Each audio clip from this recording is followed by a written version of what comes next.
acknowledgement. Acknowledgement is a formal statement that recognizes and respects Indigenous peoples and the relationship that exists between Indigenous peoples and the lands.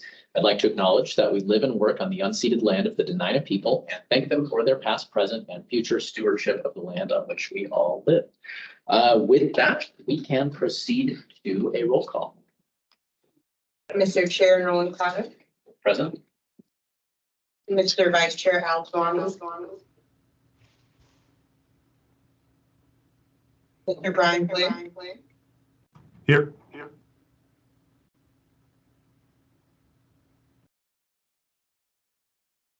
Mr. Matthew Harvey.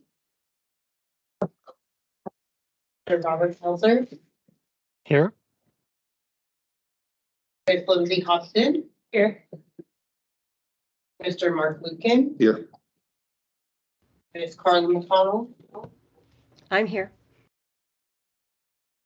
Mr. Jared Regal. Ms. Rachel Reese. And Ms. Carmela Warfield. I'm present. You have the floor. All right, we can proceed to the approval of the agenda. Motion Folks, to approve? Motion to approve, is that Carmel? Yes, it was. Is there a second? Sure. Second. All right. Seconded by Mark, thank you.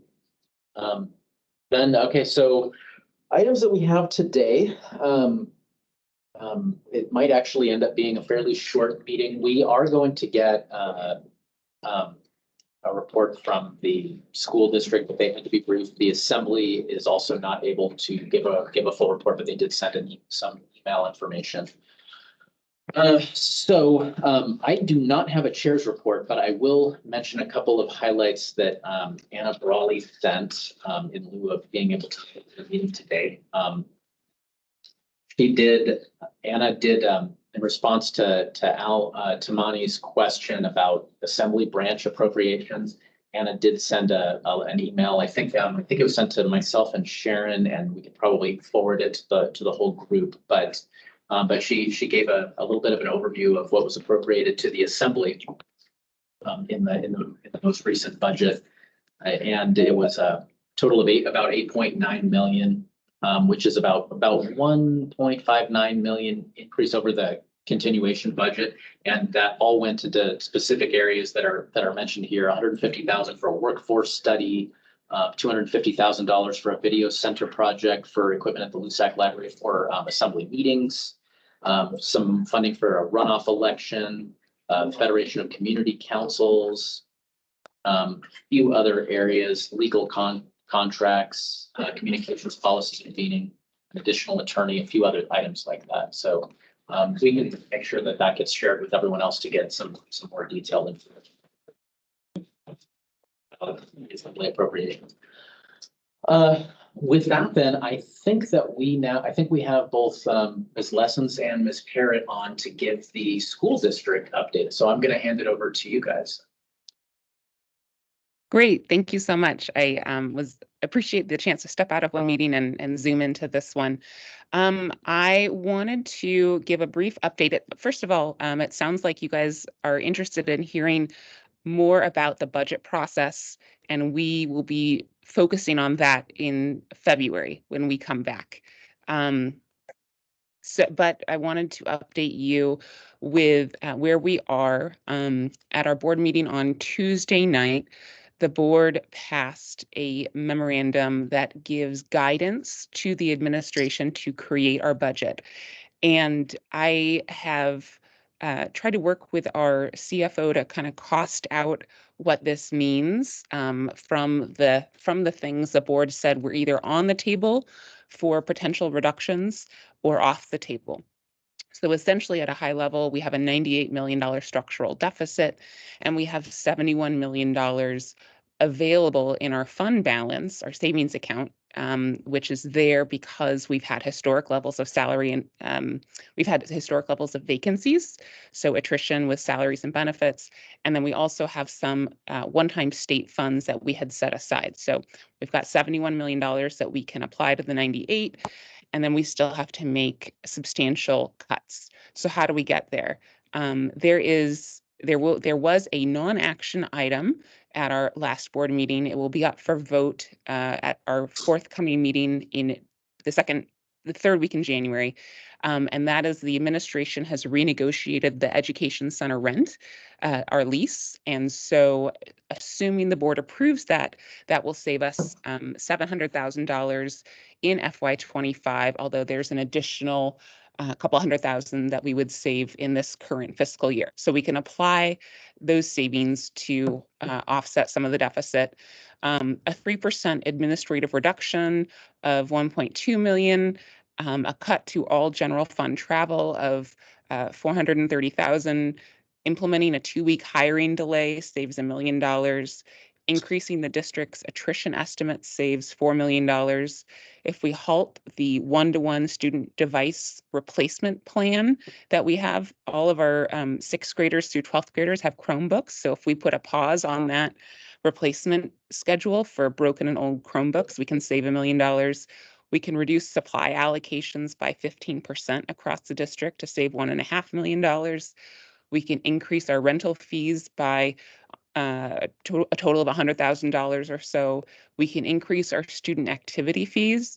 So like right now, a student who participates in up to 2 sports will pay an activities fee for each of those 2 sports. But if they play a 3rd sport or a 4th, they don't pay for sports 3 and 4. So we could increase that floor and raise a little bit more money that way. The district can delay curriculum purchases and save another $1 million. The board did not support removing Ignite, which is the way we deliver gifted services to many elementary school students. So removing the 20 Ignite teachers would save $2.4 million.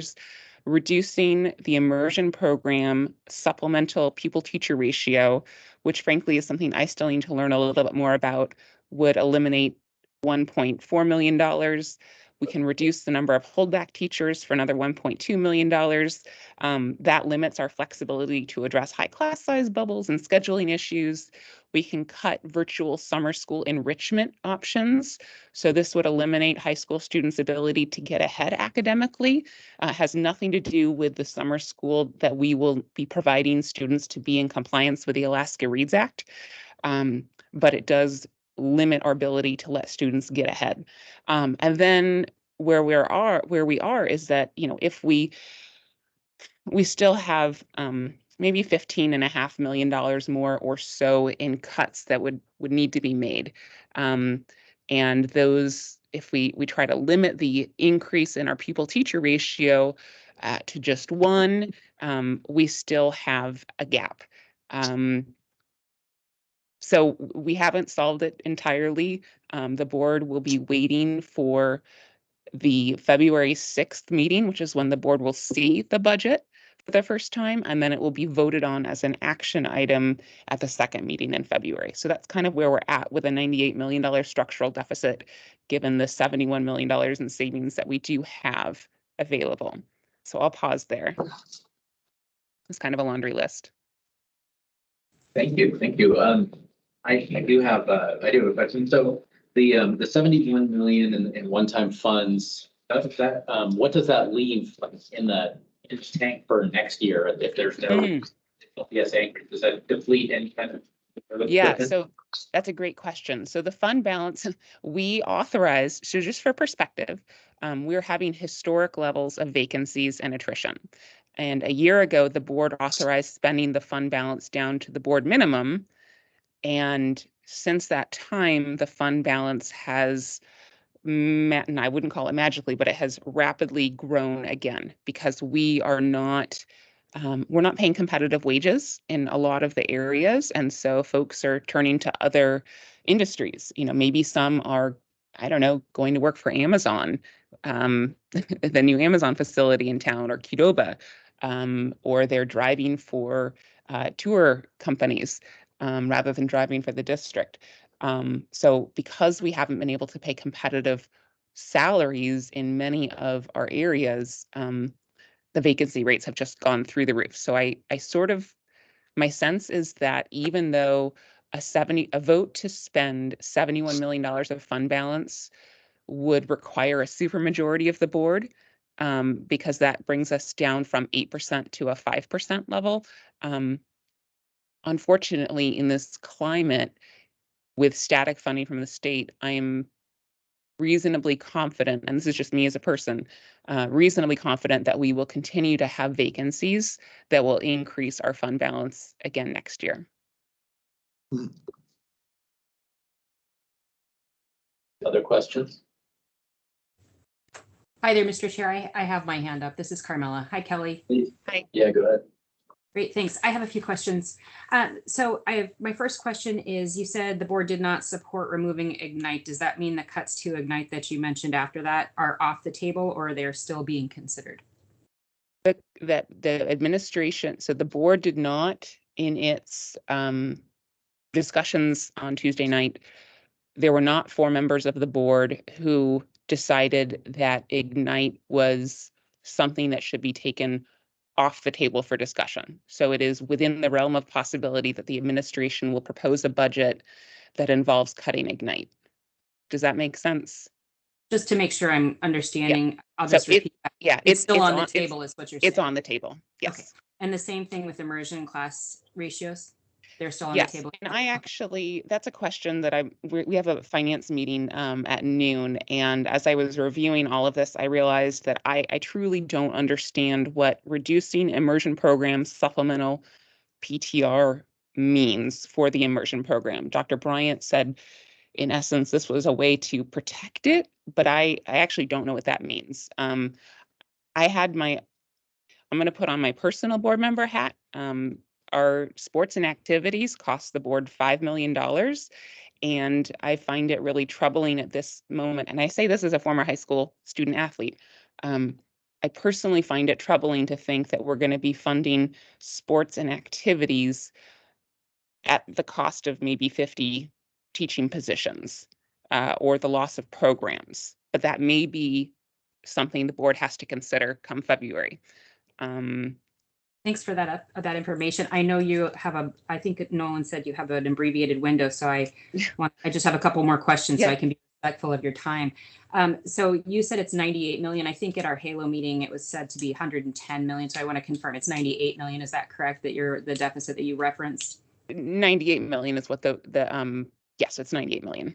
Thanks so much. And then my next question is, it's one that we've gotten from the community, from parents and community members, and I've sent it through, but I haven't gotten answers. 6th graders moving to middle school in the fall. Can you share if you know, or can you help us find the answers when the plan will be released for 6th graders moving to middle school? As of this week, parents have no information on what that will look like for their children.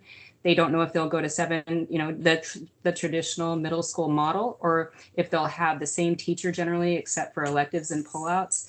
And the lottery opens February 1st, and a lot of parents would like that information. Can you help me with that? If you need to do it offline, that's fine. Well, but I'm happy to support that offline, but briefly, I believe there is a website discussing the move to middle, and it may be asdk12.org/move to middle, but I'd have to double check on that. I know that's information that's been promoted. Quite frankly, the middle school model is something that came up during our budget discussions in this guidance document. A member proposed taking it off the table. Putting it on the table, but the majority of the board said the middle school model was something they wanted to remove and take off the table. So it's my understanding that the administration is not going to prepare a budget that removes the middle school model come February. And Ms. Parrott can confirm that for me. But I believe that board members, and we talked with Dr. Bryant, there was a consensus that there was great value in that middle school model. For 6th graders, just to clarify, is that? Well, it's for all of yes. So 6th graders at essentially all of our schools, but there are certain, charter school exceptions, and there's a handful of others. Carmel, I will follow up with you with the specific details. But the intention is that 6th graders are moving to middle school next year in the bulk of ASD schools. At this, right. They're yes. Curious. The parents don't know what the model looks like. So will the incoming 6th graders have 7 different periods the way 7th and 8th graders do? Will they stay with the majority of their day with one teacher? That information hasn't been put out. I asked board member Okay. Higgins and he wasn't familiar with it. So if you have a website, that would be Yeah. wonderful. We're getting a lot of That's a great specific question. My understanding is that it will be a 7-period model so that students will have opportunities for core courses from us, from the variety of course teachers, as well as elective opportunities, whether it's music or language, that sort of thing. But I'm happy to give you some more information offline. Great. Thanks. I know you have my email, Kelly. I look forward to Yes. hearing from you. Thanks again. Yeah. Thank you, Mr. Mark. So I have a question. You mentioned you were concerned about the impact of potentially losing 50 teaching positions. And I imagine it has to do with the potential impact for student to teacher ratio across the district. So my question is, what has been the percent change in student enrollment in ASC schools? And how is that impacting your federal funding and your state funding? Well, I think that the issue, so there has been a decline. I don't have the percent off the top of my head, and it depends how far back you go. But we're talking about ratios. And so I don't know if you can see my pencil, as the enrollment has declined, right, we know that we have needed proportionally fewer teachers to meet the needs. If we have 1,000 fewer students, you need X fewer teachers to teach those 1,000 fewer students. However, over the past decade, and in fact, a little bit more than a decade, we have seen our pupil to teacher ratios increase because even though there's been a decline, because we simply, the revenue hasn't been there as healthcare costs have increased, as inflation has increased, to maintain the same level of services. So when I was referring to 50 teachers maybe being lost, I think of every $100,000 right now as a teacher. So when I think of the cost of something like sports and activities, which has been pegged at $5 million, I think of that as 50 teachers. So should we be funding wonderful extracurricular opportunities that support student engagement at the cost of increasing classroom sizes? That's something that board members are going to have to, I think that they need to engage with the community on at this point in time. It's not a function of our enrollment numbers so much as a function of the structural deficit that we have because we've had a 0.5% increase to the base student allocation. And depending on what metric you're using, 22 or 26 or 28% inflation, whether using state or local or national data. Okay. No, thank you. That's a great answer. And Katie and Kelly are both going to have to step up in a second, so I want to make sure we get to. But let's hand the Ms. baton Barrett. to Katie. All right. Hi, everyone. Can you hear me all right? Yeah, you can. Okay. So a couple of things that I have to kind of supplement. I do think I did send enrollment information as a follow-up to the committee a while back, but I don't know if that got to the committee. I think it might have happened when there was a turnover maybe in staff. So I can resend that if that would be helpful.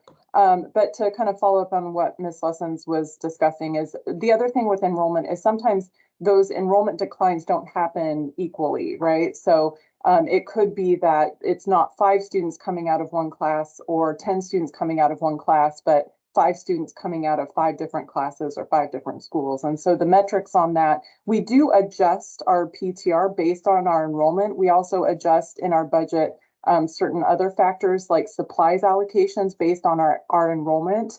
And we also true those up. We use projections that align with our projected enrollment, but during the budget year, we also true that up and adjust the budget based on our actual enrollment. So those adjustments to match the students that we're receiving are happening.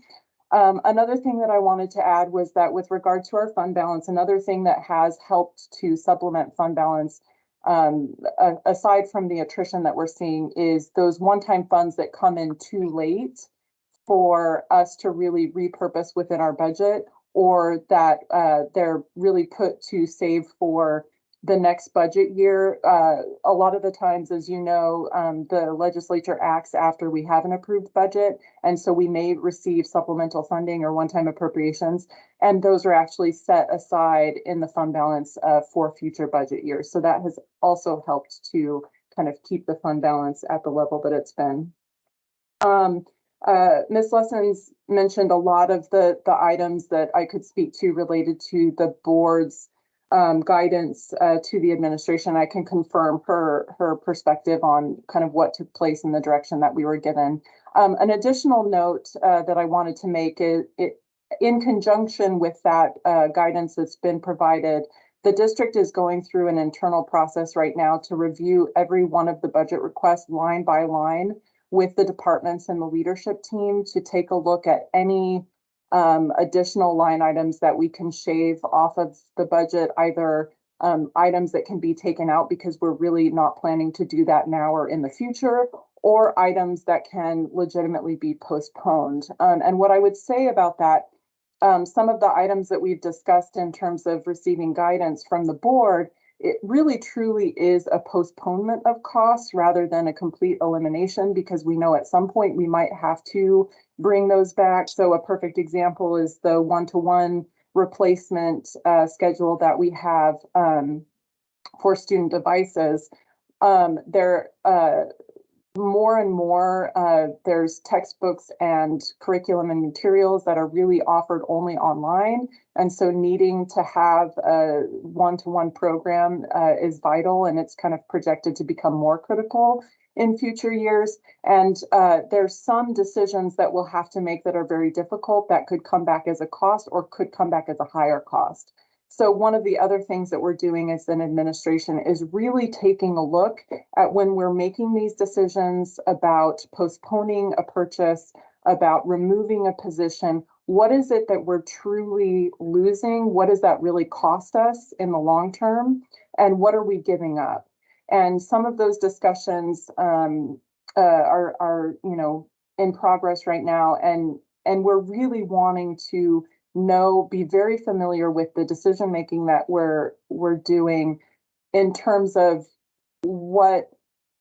how we're communicating what the true cost of those is. So a perfect example is in a couple of areas of the district in recent years, we've improved our compliance, our regulatory compliance monitoring.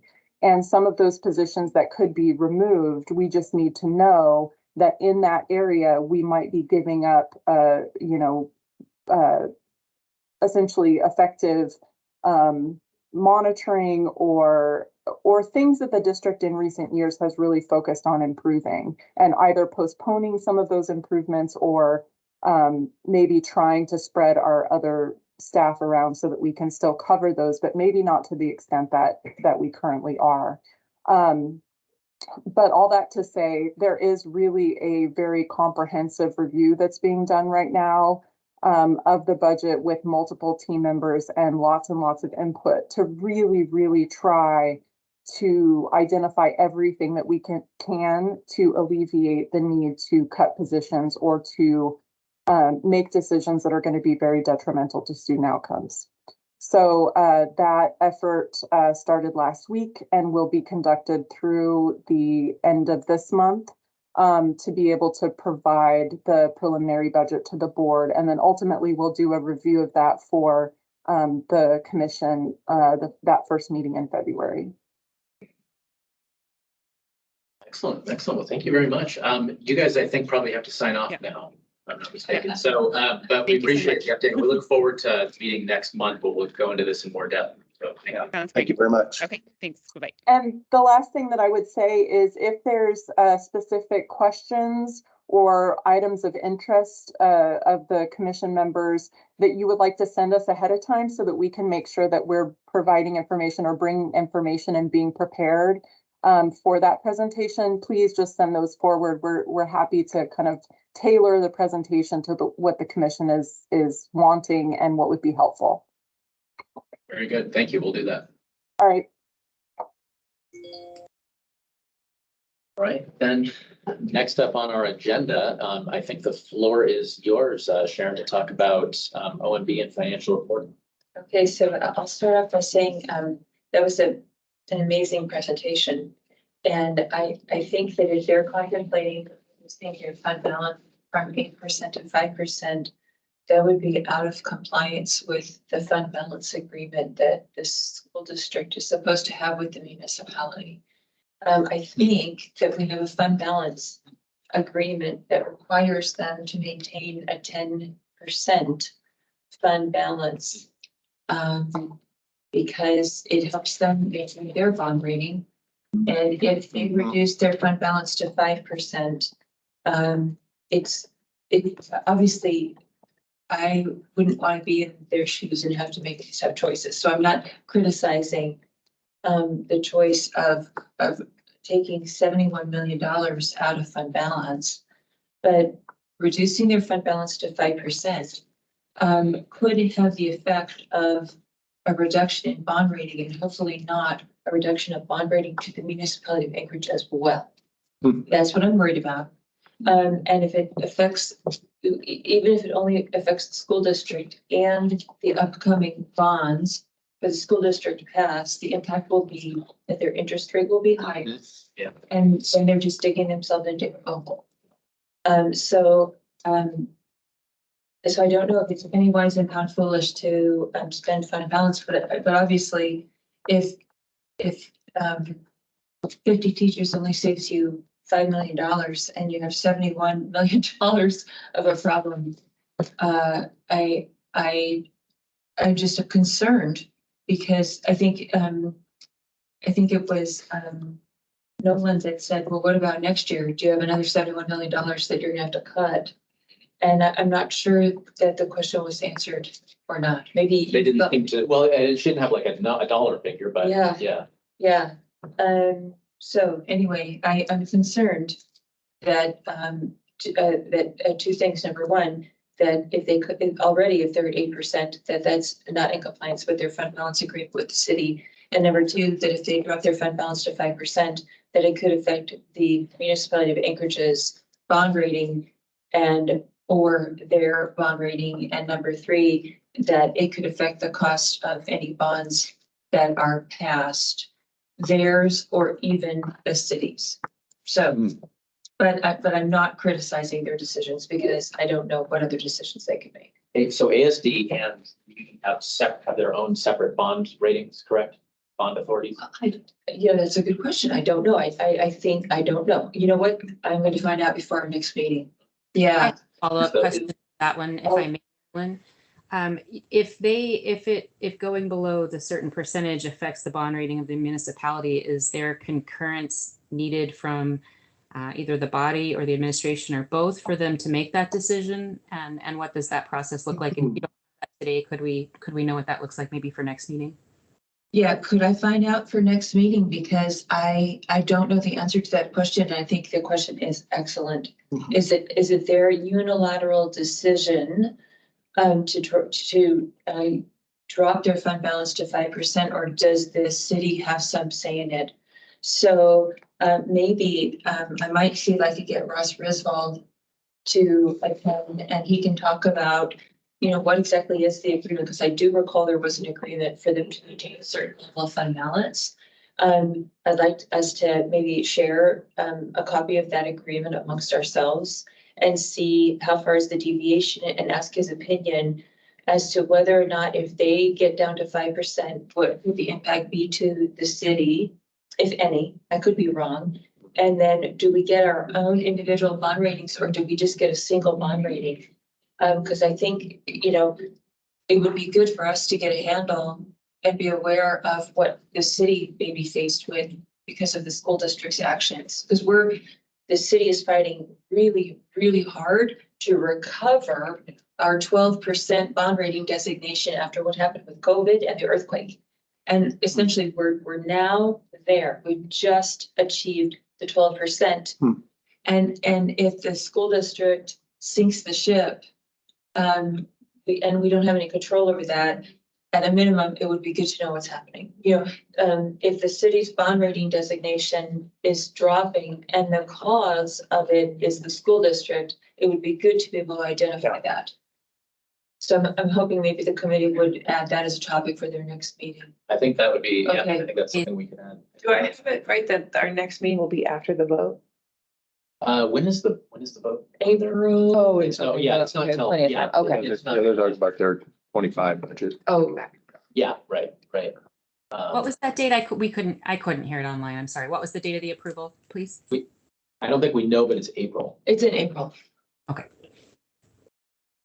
The next board meeting, their next board meeting is in February. Yeah, and then they're presenting On the, our meeting in There- February also.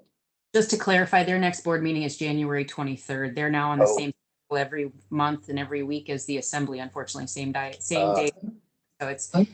yeah, January 23 is their next one. Thank you. So, but still your agenda item. Okay, so I think we're gonna get out early today because I don't have a whole lot, but I did have a hard copy handout for the people who are here in person. And it's really not particularly interesting, but what it is a copy of the AIM or Assembly Information Memorandum that we are planning to lay on the table this upcoming Tuesday. And so last Tuesday, I guess 2-3 days ago, we learned that our item had not made the agenda, the assembly's agenda. And I didn't quite realize it till I actually showed up to the meeting and, you know, you've got a binder that's this thick and I'm thumbing through and all of a sudden I realized that our item didn't make the agenda, which was a little bit problematic because on the next regularly scheduled meeting, we plan on submitting December. And so what we wanted to avoid was having both November and December presented at the same time because I felt that that could cause some confusion. So what happened on Tuesday was the meeting made it to midnight and the business had not been concluded. So they said, okay, we're going to have a special meeting 7 days from now. And so we asked for permission to lay this one on the table. And since it's just a financial report, it's non-controversial. And so they said, sure. And that way we can do November in 6 or 5 days. And then a week later, we can do December. And that way they're split and there's less confusion. But I wanted to kind of talk about this report. This report is November 2023. And what's kind of interesting is if you compare it to the report that OMB would have submitted more recently, there are a couple of changes. This is the first one that I've worked on. And one of the changes are that we've sorted the written memorandum and we've got the departments or items that are 5% or more overspent split and the first. And the ones that are underspent split them into separate, because I felt that was more meaningful to the reader. Rather than just reading every item and then you're going, oh, these guys are over, these guys are under, these guys are over, these guys are under. And then second is TANs or tax anticipation notes. What we've been reporting this year is, oh, we don't know because we don't record the journal entry until December. And so when I read that, I thought, well, that's the lazy person's answer, right? The journal entry is not in there, so we don't know because the plans are issued in early in the year. And you've got the par, you've got the amount issued, and you've got the interest rate. So you know what that, you know. And so I reached out to our public finance and I said, do y'all know what the number will be when you post it? And they're like, of course we do. And so, so this time we, got a little bit of sweat on our brow and we said, well, it hasn't been recorded yet, but here's what it's going to be. And I felt that this was kind of a better approach because in this case, in this year, we're going to be over budget and this is an expenditure item. So if you've got some bad news, report it as soon as you know. And so I think we're taking a little bit more effort than we have in the past. And additionally, in rows 14 through 20, we've also listed the exhibits that are attached to the AIM, and we've never done that in the past. And so it helps you know what the exhibits are and what you can look for behind the report. It's things like that. And the other thing that we started doing is, as you can imagine, we've got a lot of departments in the city, and it's like them to answer your requests for how come you're over budget or how come you're under budget. And what OMB had done in the past is when the departments didn't answer, we have enough information that we can kind of tell why they're over budget or under budget. So we would answer on their behalf. And on a go-forward basis, we're not going to do that. They're grown-ups. And on a go-forward basis, if they don't answer, we're going to say, in this report, we just were silent. And we would say Department XYZ is X over budget. But on a go-forward basis, beginning, and so that's their kind of their warning. But on a go-forward basis, we'll say this department did not respond to our request for information. Because we don't want to make a presumption on their behalf as to why they're overspending. It's up to them to respond to our request for information. And hopefully that will get their attention and go for the respond to request for information. So anyway, but that's not what I wanted to talk about. What I wanted to talk about was, even though we've made some small improvements to this report, I want to talk about why I don't really even like this report. I can make it a little better. We can make a few more improvements to this report, but we are preparing this report in accordance with what code tells us to do. So code is in AMC 640.015D. D is in dog, because I don't like this code, because what it says is you're going to tell us about expenditures that are 5% or more over or under. Okay, sure. And then it also says, and you're going to tell us about revenues that are 1% over or under. Okay. So what the assembly receives is something like this from us, with a fancy little chart. Okay. And some other charts too. And the other charts we're not required to do. And there's one on travel and one on overtime. And I proposed that we drop them, but I was cautioned by Marilyn that if we drop them, we would be rebuked by the assembly. So we kept them in there. But then separately, the other part of the code says you'll receive a report about revenues that are 1% or more. So maybe on a different assembly date, they get a Word document from the treasurer. And it says, here's our revenue report. Well, if you're the assembly and you get this report on this meeting date, and then separately you get this report on this meeting date, prepared in Word, how do you know how you're doing compared to the budget? Are we making money, or do we have income?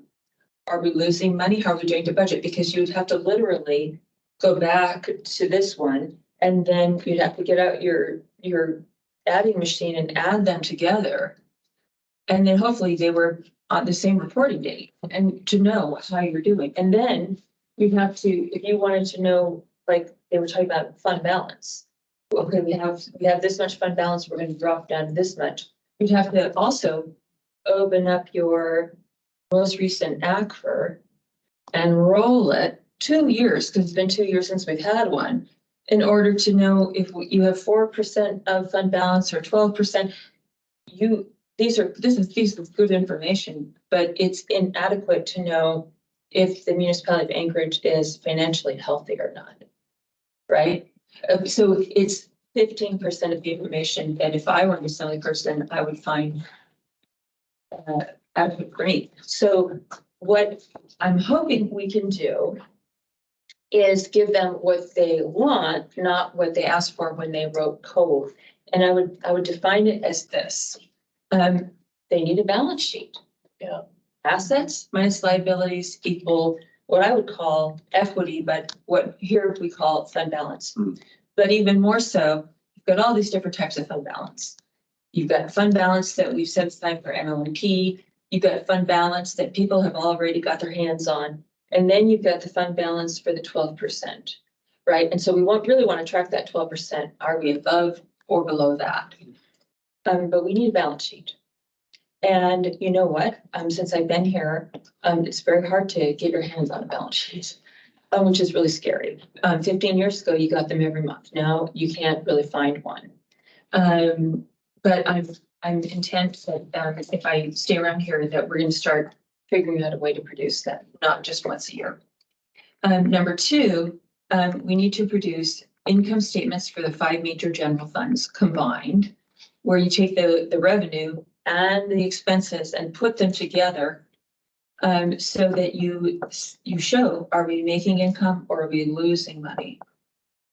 And then number three, when whoever was the author of the code said we're going to track incomes, they did not draw a distinction between income. You could kind of tell what they wanted, but they did not understand the difference between income, where if it slips through your fingers, it's gone forever. And now your fund balance is gone forever. And income, where it's a temporary loss. And what I mean by that is the cash pool invests lots and lots of money in stocks. And so does the MOA trust fund, right? When that income dips because the market has a hit, as long as you don't sell, it's a temporary thing. It's a paper loss, right? Paper loss, right? So what I'd like to also do is have the report draw a distinction between temporary unrealized gains and losses and ones that we really need to be concerned about. And so make sure that we draw a distinction, because I can tell you from prior assemblies that it's not always a competition for Mensa membership, right? And so help them help themselves. And then number three, what is missing is some footnotes. A report is good, but a report, there's always more pieces of information that a report you can never put into one single Excel spreadsheet. And so what kind of footnotes would I add if we had unlimited amounts of time? So when we think about how our tax cap works, I think that the authors of the tax cap had a good concept. But if they were to imagine the Anchorage of today, they might have done a different formula. Because if we think about the formula, it says you're going to use a 5-year average, and you're going to weight inflation and population changes equally. Okay, so when you have a 5-year average, and then all of a sudden you have an 8% year of inflation, it's going to take you 5 years before you can recover that from the taxpayers, and that's if you tax to the max. But meanwhile, your employees, the person from the school district was talking about how we pay below market, and I was fascinated. I was listening to every single word that she said, because you hear that in this building too. If the CPI in 1 year goes up 8% and private employers immediately respond and they pay their good employees an 8% wage increase, we are hard pressed to do the same, because the tax cap really precludes us from immediately responding. And so I think the 5-year average is challenging. And then further, I'm not sure that the authors of the tax cap anticipated that we'd ever have a period of time where you had 8% inflation combined in a year when you had population decline. And then if you take that population decline and you give it a 50% weighting, you're in a world of mathematical hurt. And that's essentially what we're faced with. And so I'd like a footnote to demonstrate how those factors have worked over time, because I think a picture is worth 1,000 words, and I'm not sure that people actually see how much increase in spending we are allowed to have every year. And it gets crazy complicated, crazy fast, because then you've got things to the side like alcohol tax and stuff. And so to be able to simplify it so it's readable is challenging. So I'm not exactly sure how to do that, but I think it's important. And along those lines, because one of the advantages of having a 5-year average is going into next year, we know what 4 of those 5 years will be. And we can, population changes don't go up or down a lot. So with a fairly narrow band, we know how much next year's spending increase will be. But what's interesting is I can tell you that we have spent more than that amount of money already. So 2025 is going to be the year of reckoning. So if you watch some of the resolutions that have been passed by the Assembly, like the police contract, it includes a summary of economic effects, what we call a SEE, summary of economic effects. And they say, okay, in 2024, the increase is this much, but then it also says in 2025, the increase is this much. So one of the things that I've got in the little notebook is I track all of the 2025 increases that have been passed. You chart, okay, this is what we've committed to in 2025, but yet this is the pool of money, give or take 2 million, okay, that we have available to fund the increases that have already been passed. And we're already in trouble. And we're in the month of January 2024, by the way, right? And so I think it's important, but I'm not sure we've got any choice, because just like the school district was saying, our wages are so low that we have unfilled positions, because what's been happening is ever since maybe for about 15 years, for a variety of reasons, there's been pressure to keep wages so low, and it caught up with us. So we don't have any choice but to increase wages, or else we just turn off the lights. Those are our choices. But it's good. I think what we need to do is we need to start showing mathematically how much the hole is going to be, so that it doesn't come as a surprise next year and then there's headlines. I don't want headlines. So you're talking about 2025 is going to be a reckoning because of, you mean just the continuation items from 2024 and the cost escalations? Is that what you're talking about? So everything's going to catch up to us because revenue growth will not meet growth in expenditures. And I'm using an affirmative statement. I'm not saying, this is possible. I'm saying it will not. We're going to have budget cuts defined as a mixture of, either service cuts, fewer bus routes, closing down a few libraries. I was here, this has happened before. So unfortunately, this is not my first rodeo with this fun exercise, or you're going to have the mayor say, we're going to have a hiring freeze. We're not going to have a police academy, no travel, and I think they even said that, no travel and all this, no overtime. And so you're going to have all these memos come out to reduce labor. And so it's coming. And so what will happen is, you first calculate what kind of hole you have, and then you look at, just as the school district's doing, what are our options to fill that hole? And depending on how big the hole is, if it's small, then you may only have to go to 7 different things to fill it. But if it's a big hole, then you have to go into 14 things to fill it. So what I'm confused about, though, I guess, is like why I get the kind of basic fiscal math of, we have all these revenue constraints, and then we have cost increases that happen, inflationary and so forth. But what is it that, why wasn't 2024 a year of reckoning, right? Because we've already, the inflation that we've seen the worst of it, probably. Why is next year the big bad year? Why wasn't 2024 the big bad year for expenditures? Because we were sort of being presented 2024 information as if like, look, we're reducing the budget by this amount, and there's no real cuts to anything. That's sort of how I felt about it. So, that's a fascinating question, and it could be that, we have not yet finalized the 2024 budget. That happens in first Right. quarter. Yeah, Q1. And so, what you will see with some of these Cs is that, 2024 is the soft year where it's phased in.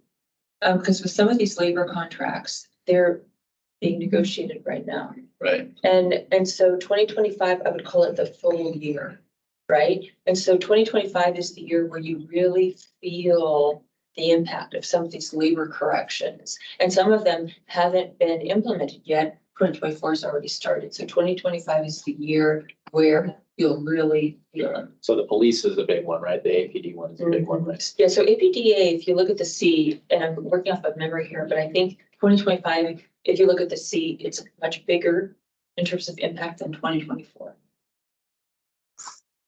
I'm thinking on the revenue side, and you were talking about this, the tax cap formula and could that be part of it as well? And the fact that, realistically, your property owner decline, that's static. So the total population decline is really impacts your motor fuel tax and your alcohol tax, which I think are probably smaller portion of your overall revenue pie. Is that correct? I think alcohol tax has been going up a little, and I don't think motor fuel tax is affecting our revenues. So I believe that, motor fuel tax and alcohol tax go in the bucket that is part of the tax cap. Most taxes go in the bucket of tax cap. And what happens is, Well, alcohol is outside the tax. is it outside? Yeah, outside and fuel is within, right? Isn't that? Yes, you're right. Alcohol's out. Yeah. And maybe marijuana's out. Under the new rule, it is out. Out, okay. And then dividends from the utilities are out. But most of the little stuff is in. So what you do is you figure out all the little stuff and then in a bucket, and then you figure out what the tax cap is. And then property taxes fill the gap. So if one of those little guys goes up or down, property taxes go up or down by the same amount. Gotcha. Okay. Yeah. Okay. And so the tax cap is the unmovable number.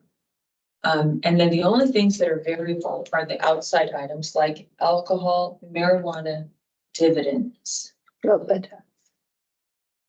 That tax is within the cap or the person who goes to the community. Anyway, the point is, so your population, the large population number decline would impact those smaller taxes, Right, right? but it impacts the tax cap formula because there's a Yeah. population Right. change. Yeah. Yeah, right. Yeah. And so when population goes down, it's a killer. And one of the tricky things I think with it is kind of like the BSA with the school district is, it's a per student or expense. Yeah. Or, Yeah. population adjusted expenses. That is it just because your population is going down, like not all services see reduced costs just because the population got a little bit smaller. Yeah. Right? Like there's a kind of a fixed cost element to a lot of municipal Right. services. Snow plowing, if you lose, no matter how many people you lose, you Right. still have to do about. Clean the road, yeah. Here, Right. unless we want to dig up some roads, right? Yeah. And what's interesting is that, during the COVID time, the federal government came in and threw so much money Right. at communities that we were able to provide services to the struggling members of our community. Now that money has dried up. And at least for now, the municipality of Anchorage has stepped up and has, to a certain extent, stepped forward to try to replicate some of those levels of services. But it's difficult when you have that tax cap. Yeah. Because we only have so much money, and it's going in the year 2025. That conversation as to how much of this pot of money should be allocated toward homelessness and housing will become a painful conversation. Because that federal checkbook. Yeah. Those checks are bouncing now. Well, it's kind of like the school district's conversation. Yeah. Yeah, exactly. And then, not to give you a second thing, but I'd like to include in the footnotes. Which is, I would like very much to include a footnote that includes long-term trends in spending by department, which would include, a row for the assembly. The assembly spending over the last 11 years has increased on average by 18% per year over the last 11 years. So, and I think that the assembly is not taking any steps to control its own rate of spending growth. They look at every year as an independent year, and I can tell you every department can justify increase in spending because every department does important work.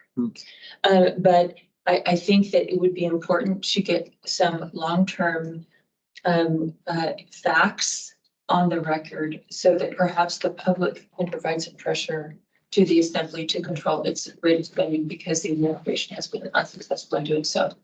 And additionally, the report would include an increase in headcount as well, because they have also not been successful in controlling their growth in headcount. And so what we would do is we'd have a report saying, here's our long-term increase in overall spending, and here's our overall increase in headcount, because compared to the assembly, general government has been very successful in controlling both headcount and spending. And it's not necessarily to be punitive, but to offer them the opportunity to start on a go-forward basis controlling their headcount and spending as we have done. So, I mean, I certainly think that makes sense to look at it that way, but I would also say, I do think it always has to be mentioned that the assembly's budget, I just figured out, in 2023, it was about 1.3% of the meeting budget. So, I mean, it's not a big, we're not talking about a very large department compared to others, right? So another way to look at it though is, if they spend an extra $600,000, that's 3 blocks off of the street. So depends on what your priorities are, right? I have a question on that historical look back that you were just mentioning that you'd like to add as a footnote. Did I understand that you were looking to add that to all departments in the municipality so that they can use that backward trend to guide them in their future spending? So excellent question. And the answer is no. We definitely have that data. But the problem with including every department is the font would be so small, the report would be unreadable, number one. But more importantly, number two, there are departments 11 years ago that no longer exist because they'll change the name of the department and then they'll restructure. And so if we include all of the departments, then you'll see, oh, this department is 10 times larger than it used to be. Oh yeah, that's because we merged 5 departments together. And so you'd have so many footnotes explaining why, like payroll is a good example. Payroll is the hot potato that no one wants to own. And it hops around from accounting to HR, right? And no one wants to own it. And so every few years it moves around. Or OMB sometimes reports to the mayor, and then sometimes it reports underneath the CFO, and it is also a hot potato that no one likes. So, so what our plan is to show total general government with a row for the assembly, and then maybe a row for police and fire, because they don't get moved around, and then a row for everything else. Because that would, our intent is to show basically total general government and the assembly, because we really want to draw some attention, because we've heard some comments with this last budget round that there is a belief that mayors aren't allowed to touch the assembly's budget, and the assembly is purportedly there's a gentleman's agreement that neither touches the other's budget. But the mayor's budget, we could include a row for the mayor's budget. The mayor's budget has essentially been flat for 11 years, both headcount and spending. But the assembly's budget has increased on average by 18% per year for 11 years. So if there's a belief that the assembly's budget is untouchable, 18% per year on average is not sustainable. on average. You know, you just do the compounding and you can see that at some point in time, especially come 2025, which is the year of reckoning, 18% growth will not be okay when we're gonna be facing the same kind of conversation that the school district just had. Thanks for that background. I think it's helpful Yeah. to have historical information talking about, Okay. and 18% for And the past 11 years, to say it clarify. again? You said that 18% growth Yeah. year for the past 11 years, is that right? While the mayor- That is correct, on average, right? Okay, And, thank you. and here in my last footnote, of course, I'll probably think of more, but the last one is, historical trends in wage growth. So using the Parks and Rec L71 union, I was looking at their contract and, the union contract, during the term of the contract, only authorized, wage increases of less than 2% during the term of the union contract. And I would like to have a footnote that kind of shows, you know, what the executive annual increases have been, what the non-ref annual increases have been, what the union increases have been, for two things. Number one, I would like to show that, over the last X number of years, the wage increases in most areas have been too low. And also to draw some attention to the fact that the police officers and the firefighters have received much higher wage increases than anyone else, because it's a secret that no one really talks about. And I think we should really draw some attention to it, because they're, compared to everyone else, they're overpaid. Even though you're not allowed to say that. So. Right, I guess, you know, when I was thinking of the muni budget, like in the big picture way, police and fire together are roughly, what is it, about 40-ish% of the budget? Something in that ballpark? It's, I mean, it approaches half, right? I can't guess what it is. I'd have to calculate. I don't want But yeah, to be wrong. Yeah, but it's like, it's a very, I mean, they're very large. And that's why a lot of times when we get into like talking about, you know, smaller departmental budgets, like I understand, like if the assembly, if the growth rate of what the assembly directly spends it on itself is unsustainable. I mean, that's certainly, you know, not a trivial factor, but we are talking about what we're spending a lot, that would be spending a lot of time in this very small piece of the overall meeting budget, as well. You'd want to be careful when you get a statistic that says we're 1.8%, because what I would ask is, well, are you including capital spending, debt reimbursement in that number? No, I'm just looking at operating, but Yeah.